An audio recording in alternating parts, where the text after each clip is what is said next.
Hello, everybody, and welcome back to Out of the Park 23 as the Minnesota Twins. And today we are talking off-season planning. So, the some of the kind of initial things are some of the people that are no longer here that we should talk about. On the hitter side, Gio Urshela is gone, denied the qualifying offer because he wanted $25 million a year for 6 years. No thanks. I've got Potts, I've got Miranda, I've got prospects. Not planning on keeping him around. On the pitching side, a couple of people gone. Sonny Gray, same thing as Urshela, wanted 5 years, 20 plus million a year, coming off two arm injuries. I mean, no thanks at that point for a 32-year-old. And I have pieces. Um, Additionally, this is going to be Paddock's last year. This is the type of contract that he wants. I did give him the arbitration contract where he was. This is actually up from what he was looking at before, where he was willing to do. It was a 5-year deal, where it was like 4.6 or so for this year, and then a 4-year $60, yeah, $60 million contract. For a guy who's been slightly above league average the last 2 years. I mean, just I don't want to spend 15 million on that, even with the amount of money that I am slowly accumulating. I would rather spend it on studs than on a guy like this. So yeah, that's kind of where we're at. We also non-tendered Caleb Thielbar. He's gonna be 37. He struggled down the stretch last year, wasn't even on the playoff roster. It just didn't make a whole lot of sense to bring him back when I have some other lefties that can fill in that role. Rozek has been good. Nardi was okay, and I think his potential to be a lot better. So that's where we are there. Additionally, Kenta Maeda is gone. I think there's more interesting options available in free agency that we will get to in a bit, where just not as interested in bringing him back. I think the upside is less than some of the other arms that were out there. Additionally, Dinelson Lamet, Blake Trinan both gone. Lamet wanted starter money at 35 stamina is hard to justify, and Trinan wasn't great and is definitely on the decline. So a lot of pitching is gone, but we've got a lot of good young arms where I'm not super worried about that. I mean, I don't think I have a single. Let's see, can I look at this? Yeah, as far as my entire pitching staff, I have Aaron Nola at 30, and that's my only person with a 3 to start their age. So we have a good young pitching staff. I'm very happy with how that has turned out. It's going to start to get more expensive, but for now, we are A-okay there. And then the other thing to talk about is awards, where we actually won a decent amount of them.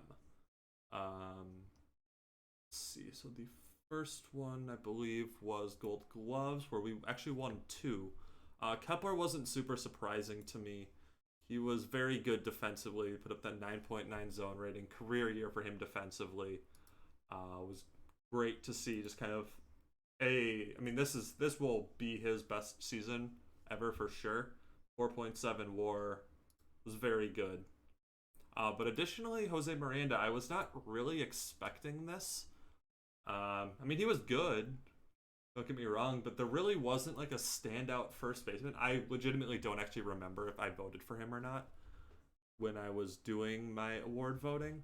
Because I will admit that I'm slightly biased towards my own players when I'm doing award voting. So I probably did, but I mean, this is not a guy that jumps out at you as a Gold Glove winning first baseman, but he's been very good. So I think that kind of falls under we take those.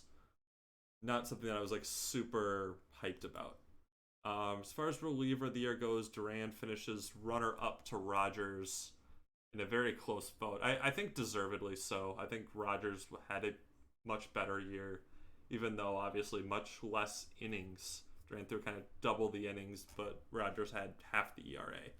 So I think that is a thing that made sense there. Silver Slugger, we do get one. Kirilov, kind of unsurprisingly, had what may turn out to be his career year as well.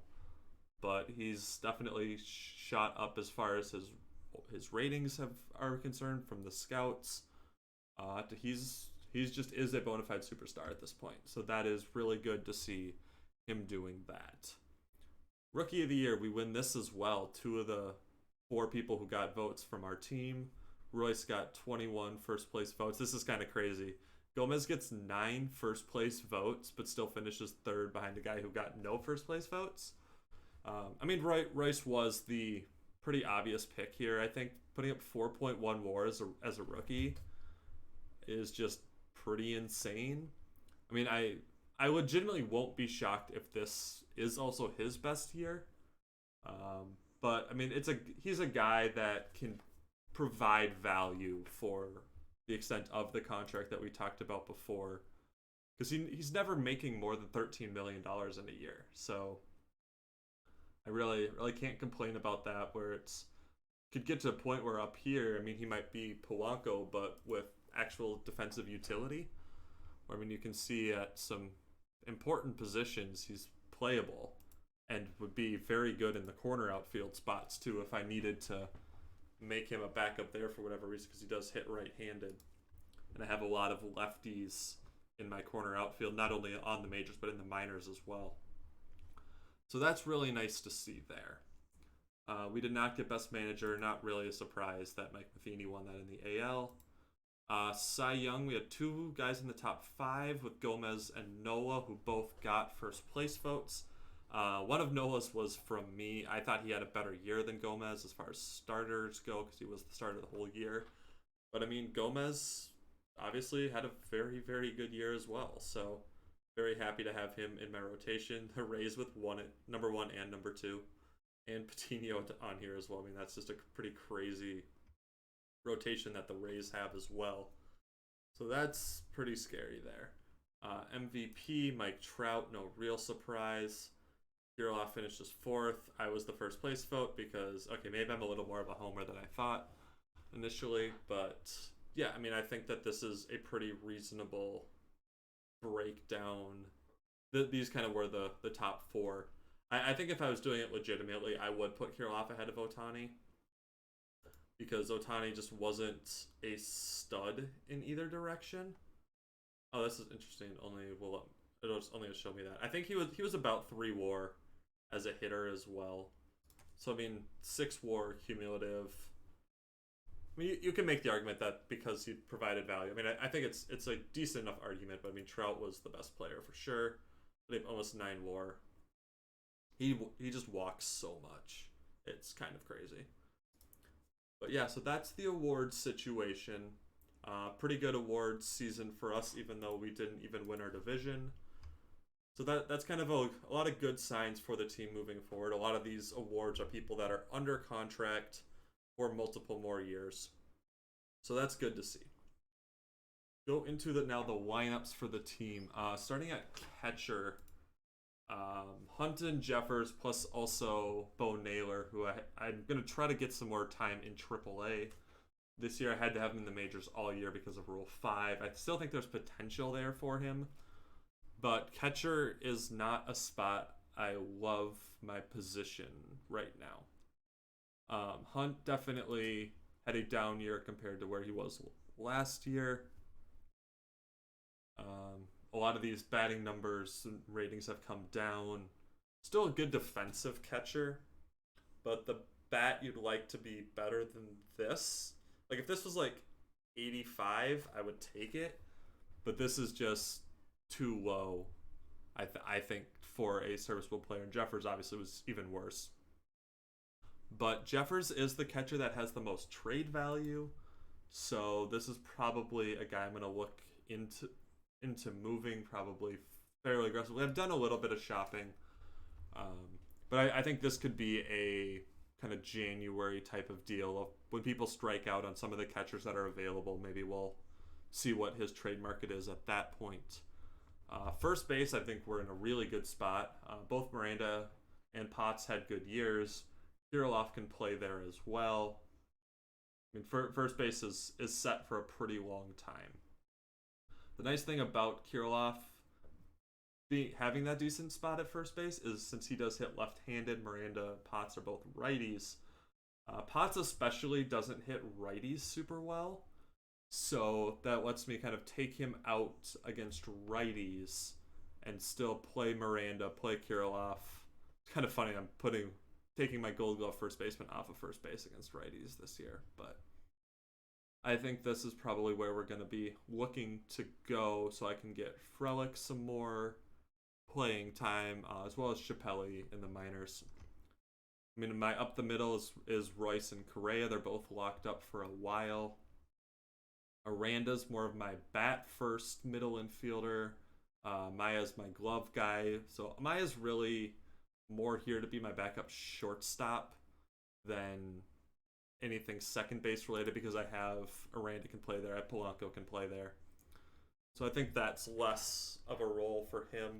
It's a little unfortunate that he's not really. I wish this arm was better so he could kind of also be a third base guy, but kind of that middle infield utility role isn't one where I love where I'm at right now. So this might be something where I kind of look around, because I don't love where I'm at in minor leagues either. I mean, maybe it is calling up Austin Martin and actually trying to get some use out of him, but like he can't really play shortstop, so that's kind of problematic. But yeah, and then Correa obviously was very good this year when healthy. Hopefully there's not actually an injury. Okay, that if this goes to fragile, then this contract's going to become a problem real fast.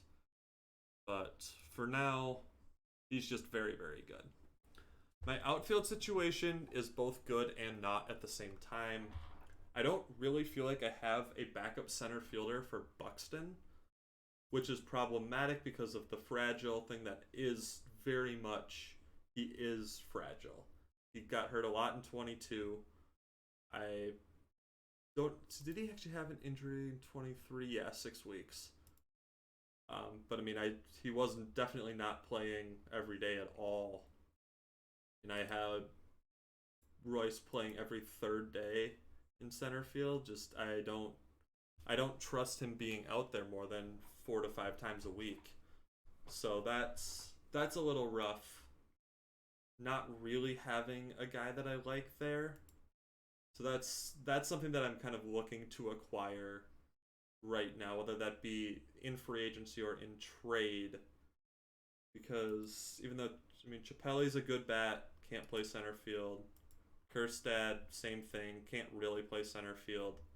And he can kind of play it to the same level that Isbell can play it, I guess. Which makes Isbell very, very replaceable.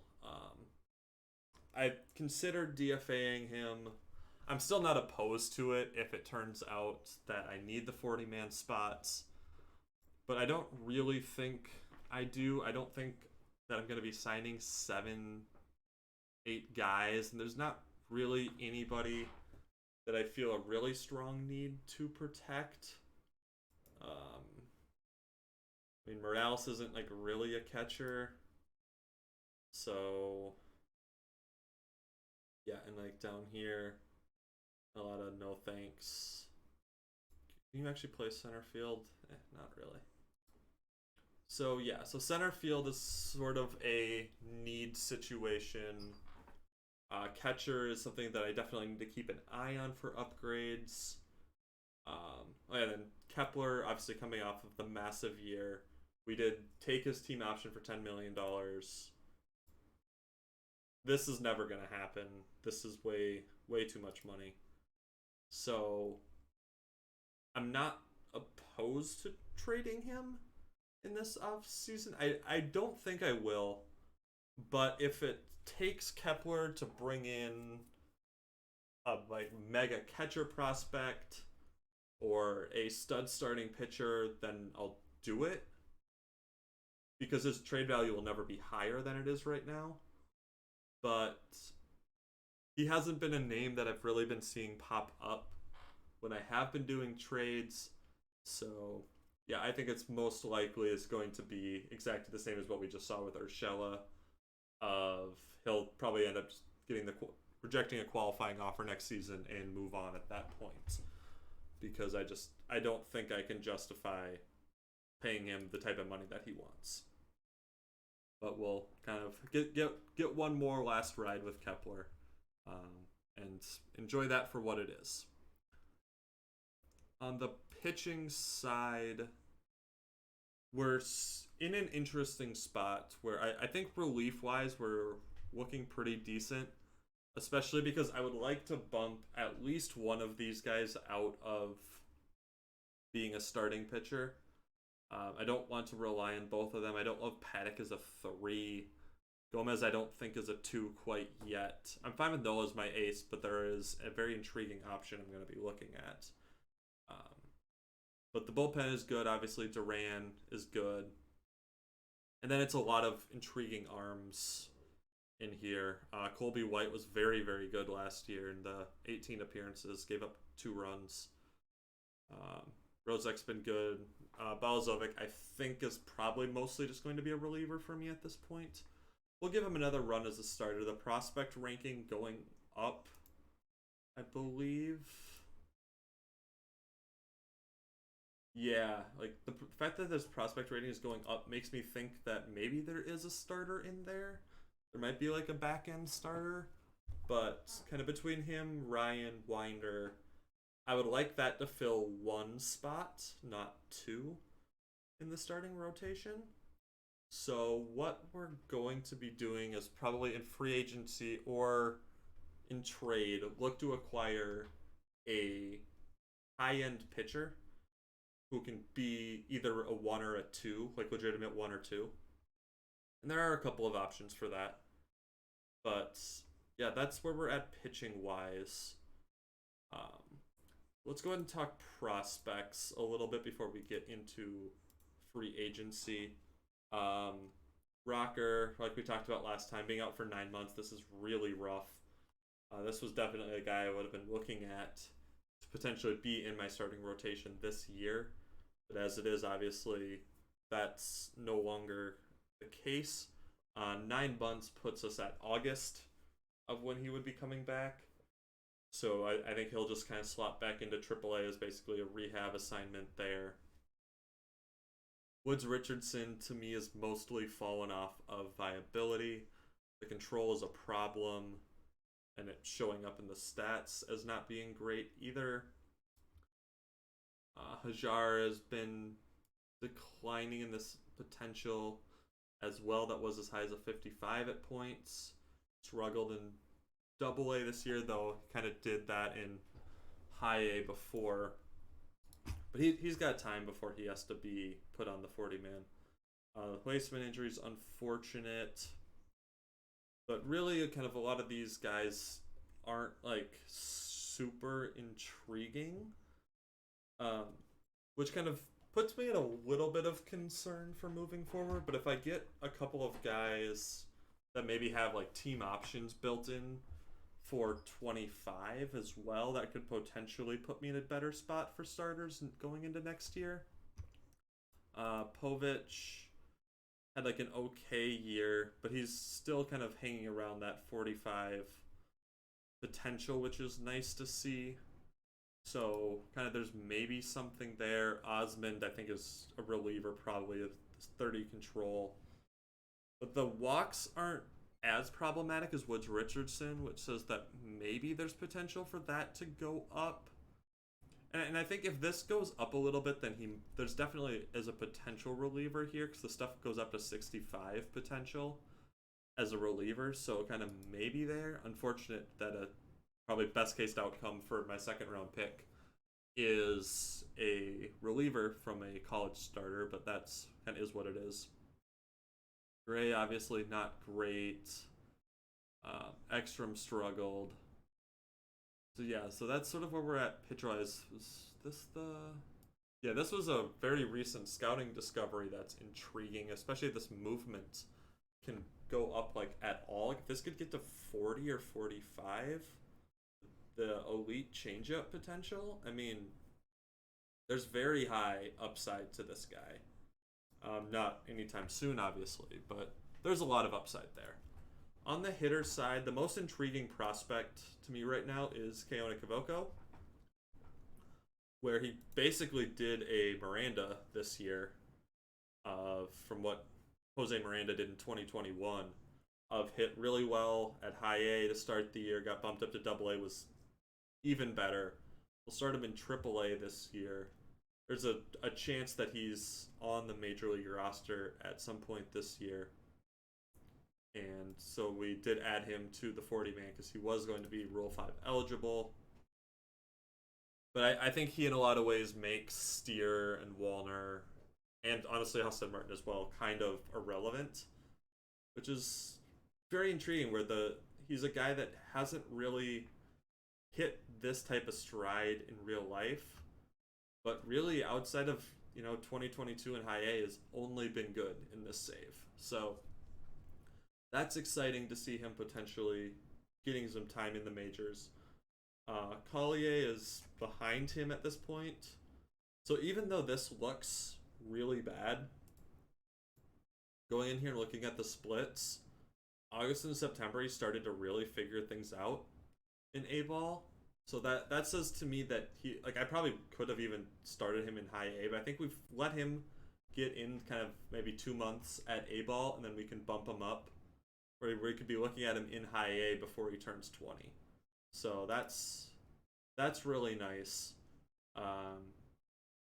Jonathan French is a potential catching guy for us, who hit well in A-ball. There's not like a ton of hitting upside here, but again, it's a decent catcher where it feels like he's kind of outperformed his ratings for me, both from pretty much at any point when I've had him. So maybe there's a guy there. Would be nice. But I mean, otherwise, I mean, Chappelli, Kierstad are potential corner outfielders, as well as Frelick, who's in the majors. DeAndrade is a guy that is coming off of an injury, so we'll kind of see how he does. But I mean, he could play second, third, short. Is on a timeline where it could be sort of towards maybe the back end of Correa Lewis, where maybe it's I had to move Correa to third base or something like that, and he could step in the middle infield spot for us if he continues to develop, because he's hit very well both years in this save. And I mean, at 19, a lot of these being 30s or 35s is a good sign for development. Coronel is the number 56 prospect in baseball, who I think really wants to be a second or third baseman, but can kind of fake it at short at the very least. And is 16. So, I mean, I think obviously the best case scenario is he's ready when Correa and Royce are starting to actually end out their contracts. So that could be an interesting piece there. Lara unfortunately didn't hit super well. Atrian didn't hit super well in the Florida League. I think the one interesting thing for me in my minors is this guy Trey Duffield, who I don't really see much of a piece here. I mean, even for as a reliever, it's actually even somehow worse than starter. That doesn't really make sense to me. But I mean, 35 potential here. I mean, maybe it's good. The good pitches as a hitter, nothing really to write home about. But is one of the most asked about prospects on my team as my 7th round pick from 2022. So I don't really know what teams are seeing here, but it's probably a guy I'm just going to end up trading because I don't see it, and it'll come back to bite me, I'm sure. But yeah, that's the prospect situation. So now getting into some of the interesting stuff. For free agents, Yasmani Grandal would have been interesting on a shorter deal if I could have got him for 2 years. I would be okay with paying the 20-ish million for 2 years. But 4-year deal brings him to 39. No trade clause starting lineup. Pretty hard to justify that. Garver wants 7 years. A lot of money. Don't think so. What does Caratini want? I mean, the other thing with this is like this isn't really much better than the people I have, and I don't want a 5-year deal. I mean, that's kind of a lot of no thanks. I mean, and this is the first day of free agency, so some of these asks will come down. So yeah, you can see Gio here wants 25.2 million.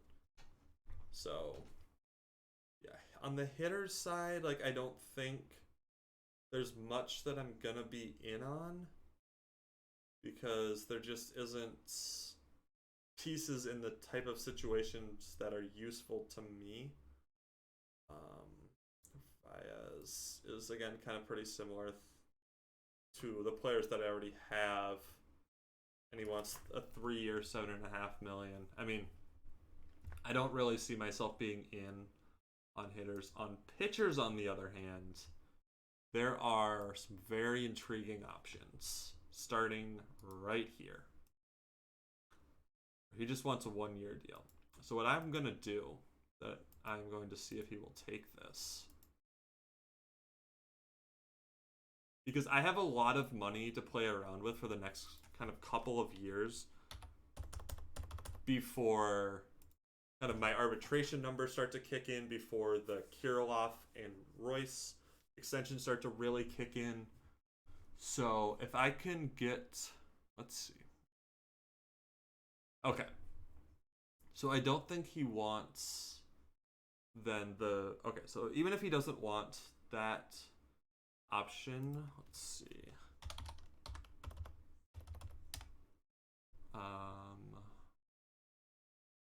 Okay. Because getting Jacob deGrom both I think is good, but is also just really fun. I believe Marquez wants. Oh, you actually only wanted a 1-year deal? Okay, I was going to be in on Eflin, but then I just realized that he is also fragile, which is concerning. Let's take a look at the injury history. Elbow and shoulder injuries he is coming off of. That's, yeah, and then fragile, that's, okay, I was potentially in there, but I'm now very out. Severino is very interesting, other than actually wanting a long-term deal. And really for the 2 years he's had, I don't even feel like it's that unreasonable of a deal. But I don't want to tie up my money that long term. Marquez, I'm curious if I can do something like what I tried to do for deGrom. Okay, no, not that. Make this a team option.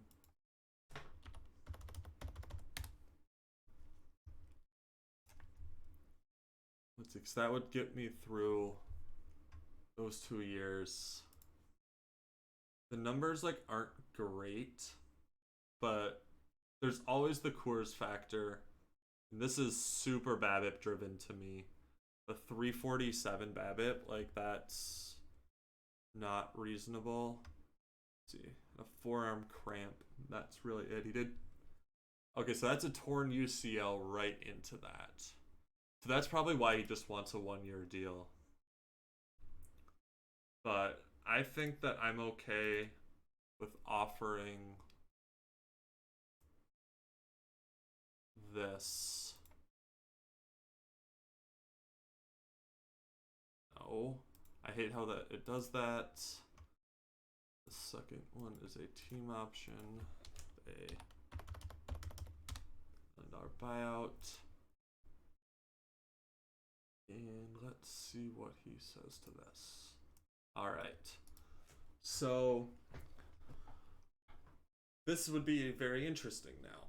of if we do get both DeGrom and Marquez, what does that do to our rotation? Well, it would bump Ryan and Winder both out, and more than likely makes them both people I'm looking to trade at that point. Joe Ryan is a guy that's much more, I think, valued than Winder. Especially, but to me, there's always going to be the problem of extreme fly ball, low movement. Even though the home runs aren't super high, that's honestly fairly surprising to me. He hasn't been great. Like, I had him in the majors most of 22 and was like fine, but I don't know. I mean, neither of these guys are like super high end intriguing options to me. Like, they're both like kind of fine as fifth starters, but if I can bring in two studs potentially, having those guys kind of as backup options basically would just be a very good thing to have. I believe, let's see, you do still have one more option year. I mean, there's some interesting pieces of kind of what we want to do with stuff. Cano, I'm starting to get more worried about. Does only have one more option year. So, yeah, we're going to go ahead and see what ends up happening with that. In the next video, we'll see kind of what ends up happening with those two starting pitchers. See if the markets change at all on some of the hitters. Yeah, Jesse Winker wants a nuts contract. This is just a straight 9-year, 295. Crazy. No trade clause. Like that. He wants more money than Ohtani. I mean, no way would I ever be in on that without losing here. Baez, Chapman. I mean, if Garver's demand goes down to the point where it's maybe like a 1 or 2 year deal, even if it is at a $20-ish million number, I'm not opposed to that. Because where I'm at right now is I have $53 million available for free agents. And I think that's including the money I have tied up, in the things that have been offered with regards to DeGrom and Marquez.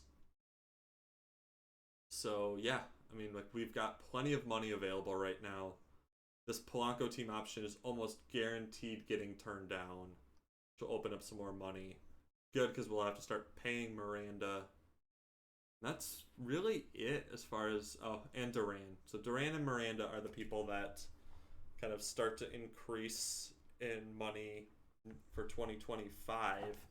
But even then, like, there's still money that's available. I mean, the Buxton contract is nice for me to be working around. The Kirilloff one, I think, is reasonable. I'm more worried about the Royce contract than I am the Kirilloff contract, to be honest. But at least Royce has the defensive value where you don't really want to be paying a super utility guy $13 million, but it doesn't murder your team either if you are. So, yeah, and then obviously having your number one right now, but if I get DeGrom, my number 2 starter being on this type of a deal is just massive for my team's budget, where if we need to improve because of like an injury or there's somebody who becomes available at the trade deadline, that's definitely something we can do. We can pay over slot for draft picks. So we're in a pretty good spot financially. I think the team is looking like it should be pretty good next year as well. Especially if we can find an upgrade at catcher, it'd be really nice if there isn't a market for Grandal or for Garver at their current years. It's much less about the money to me than it is the years. I'm really surprised that they're rating his contact still at 45 when he's hitting a 173 batting average. Because the thing with Grandal is that even if he's not great as a hitter, he's a captain, has good ability, and we'll get on base at the very least, even if he doesn't hit. Like even if the power isn't there, like it really wasn't for Milwaukee. Looks like I mean that this isn't great, but I mean this last year, I mean it was still a four WAR player in 21. Like if I could get him for, I mean even a 2 year deal, which let's just kind of see, right? 2 years. Um, at like 18.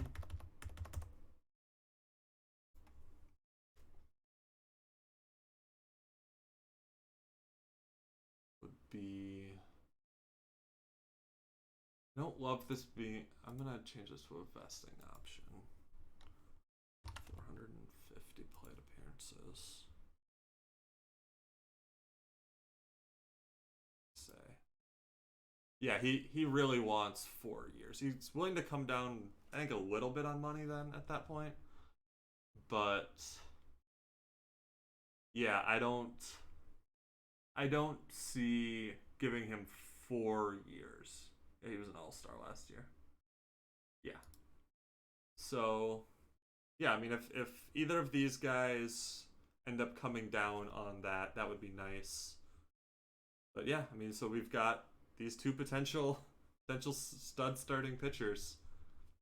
But we'll come back in in July, in February or March after the off season.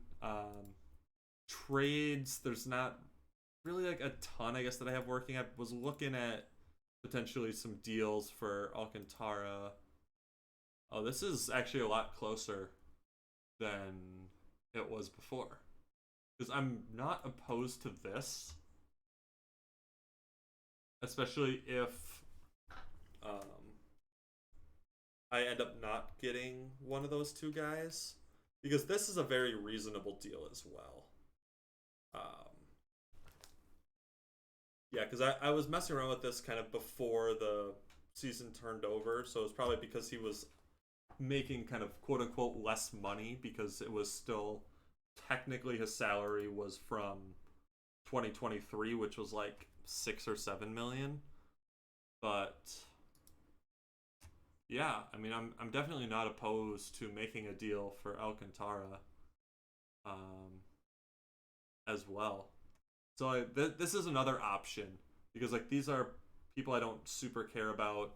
Jeffers I'm not super high on. Um, yeah, I'm not gonna make this trade right now because I think that I would get a little bit bloated at starter if I do then sign both Marquez and DeGrom. Then I mean it would kind of be an embarrassment of riches situation, but like Chris Paddock kind of getting bumped to a reliever at that point, like what do you even look like as a reliever? I mean that's like fine, I guess, but yeah, I think that's sort of the, if I don't get one of DeGrom or Marquez, I might make end up making that trade. That trade is like looks much more reasonable now than it did before. I'd also kind of looked into some trades for Logan Webb. Let's see. I mean, like, I could just do this trade straight up, but I think he's coming off of a ruptured UCL.